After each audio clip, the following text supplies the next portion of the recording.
What's up, all you cool pups and dogs? It's your boy Adam Robb, back with another Thirsty Thursdays. Ain't that right, Brick? Yeah.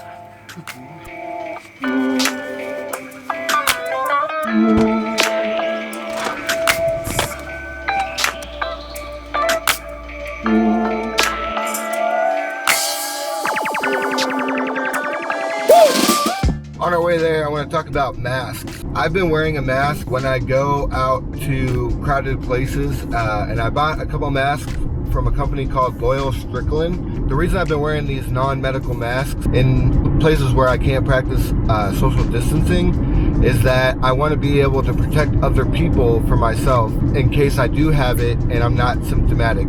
I think the common misconception around masks is that if they're not the N95 mask, that they won't protect you. But the point of wearing a mask in public, even a cloth mask, is to keep your saliva and your spit closer to you than to going out to other people and infecting them in case you have it. And so for those of you who decide to wear a mask, awesome, great. I appreciate you respecting other people and putting a mask on. Let's try to reduce the numbers of this virus as low as we can. And if you don't want to wear a mask, that's fine, that's your right. Nobody can make you do that, but please just don't insult or call out the people that are wearing masks, because they do it out of a genuine concern for the public health. Don't make fun of anybody that wears a mask. Let's promote positivity in the way that we conduct ourselves around other human beings.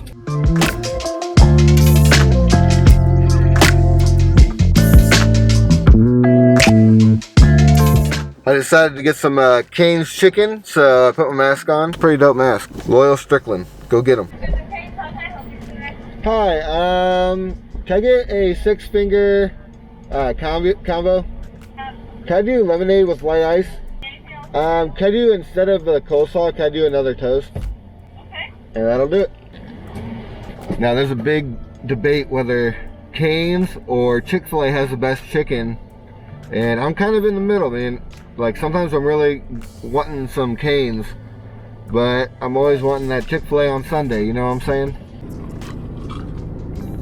Dude, that lemonade is so good. I'm heading into Bueller's right now. I'm gonna go get that beer.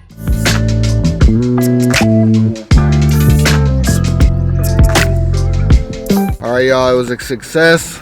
Got the beer, heading back to the house. Alright, welcome to another Thirsty Thursdays with Adam Robb. Today we are sipping on some Dead Guy Ale by Rogue Brewing Company. They are located in Oregon. I've had them a couple times before, and I really like the weird gothic imagery. Like, check out that guy. That skeleton's crazy. Anyways, it is a Maybach music.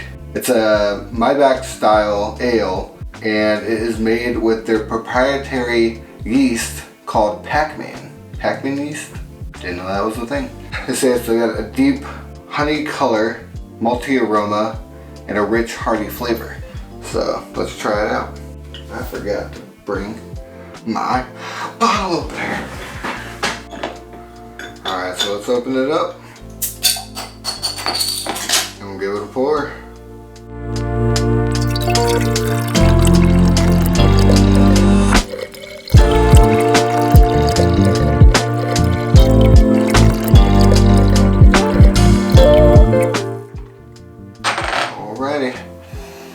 Alright, it has like a really sweet smell to it. I'm not an expert or anything, but you know. But hey, 6.8% alcohol, so let's get to it. It's very caramely, kind of like I don't know, almost like you're at like a campfire and you're making s'mores. I don't know, it's good, I like it. Alright, now let's get on with Thirsty Thursdays. Today, May 14th, 2020, YouTube was down for like 20 minutes and the internet lost its mind. It always reminds me of that scene in The Social Network where Mark Zuckerberg is talking about how like this site can never go down. It's imperative that Facebook never goes down. And Facebook's gone down so many times since the birth of Facebook, and I think with this kind of size of a platform with YouTube and with Twitter, Instagram, I don't know, I think no matter how hard people try, these big platforms are going to go down. And it's so funny when these things happen, because if it's not Twitter, Twitter is where everybody goes. If Instagram's down, everybody goes to Twitter. It's like, what's going on? Everything, I can't look at pictures. And if YouTube's down, everybody goes to Twitter. Oh no, videos, can't, you know. And I understand it though.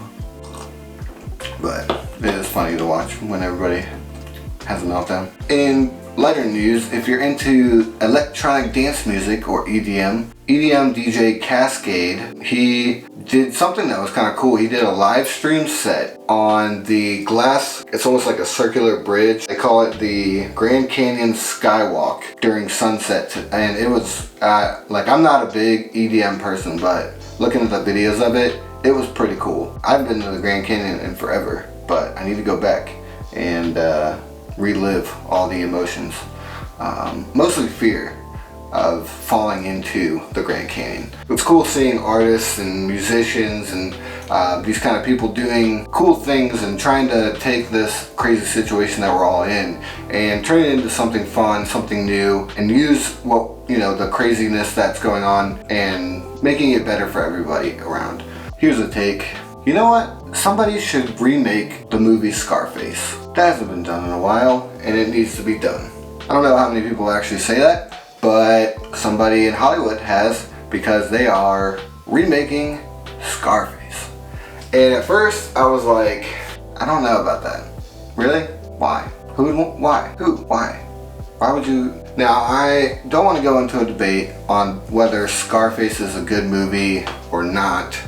I've never really been a big Scarface fan, so I don't know if I have really much of like a horse in this race. But as it is, I think it's an okay movie, and it's one of those kind of iconic movies that I don't think we should be making a remake of. I was a little unsure about it until I learned that the director will be Luca Guadagnino.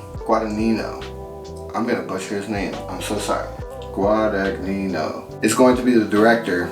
And he is the one that did Call Me By Your Name with Timothée Chalamet. And that was a great movie. The cinematography was awesome, the storyline was awesome, like everything was super cool. Sufjan Stevens did the song for that movie, which I use in like every wedding that I DJ. So I'm down with him. And then the Coen brothers either are making or have already written the screenplay, which is, what? The Coen brothers. I love the Coen brothers. They make some of my favorite movies. The Big Lebowski, Oh Brother Where Art Thou, Fargo, No Country for Old Men. I'm excited for this. Not that I am super excited about Scarface, but I'm just excited to see what they do with it, and hopefully it'll be pretty awesome. We'll see. I don't know who would play Tony Montana. That'd be an interesting question to ask.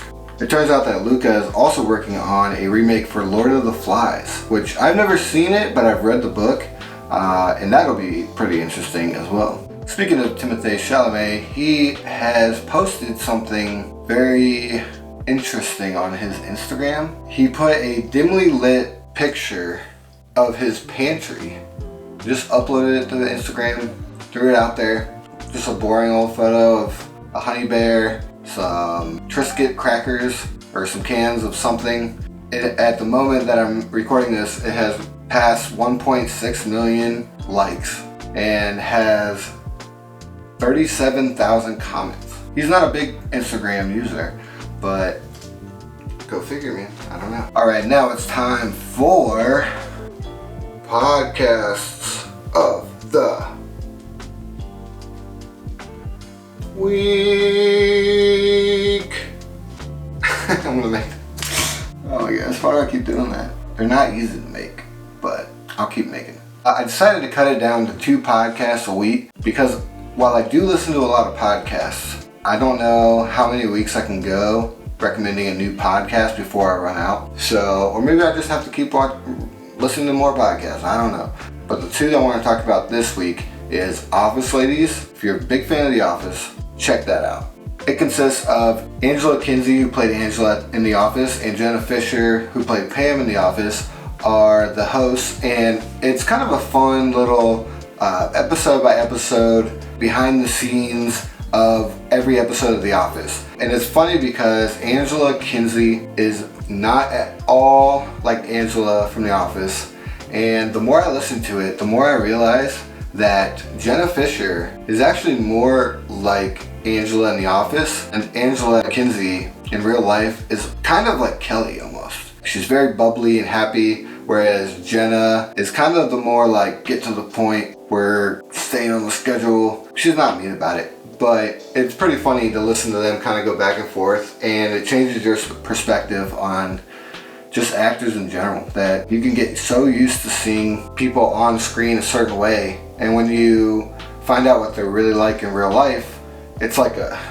whiplash sometimes because you don't expect it. It's a really fun podcast to listen to if you're into The Office, and I don't know who isn't. They just wrapped up season 2 with Casino Night, and they had John Krasinski on. And the cool thing about their podcast is they have a lot of guests from the show and people that were behind the scenes, especially some of the people that were like prop directors and people that were kind of running things, and they also get some of the writers, get Greg Daniels. Like it's a fun podcast if you're really into The Office, so check that out. Podcast number 2, Golden Hour Podcast by Dave Mays. He interviews YouTubers, tech reviewers, filmmakers, travel photographers, brand developers, basically anybody that does work on the internet. He takes an hour, talks to them, gets to know them, gets really at why they decided to get into whatever field they're getting into, and what kind of tools they use, what strategies they use to further their careers, to get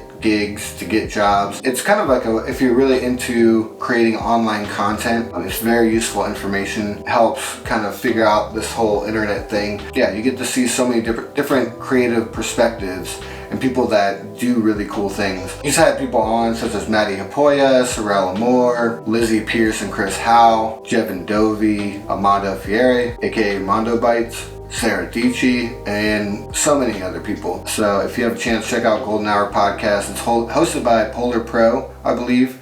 It also Dave Mays, M-A-Z-E. He has a YouTube channel that's really good. He reviews cameras and talks about how to edit and all this fun stuff. And so go give him a subscribe, check him out. Alright, that's it for Thirsty Thursdays. Thank you guys for watching, and I will see you next week. Until then, cheers.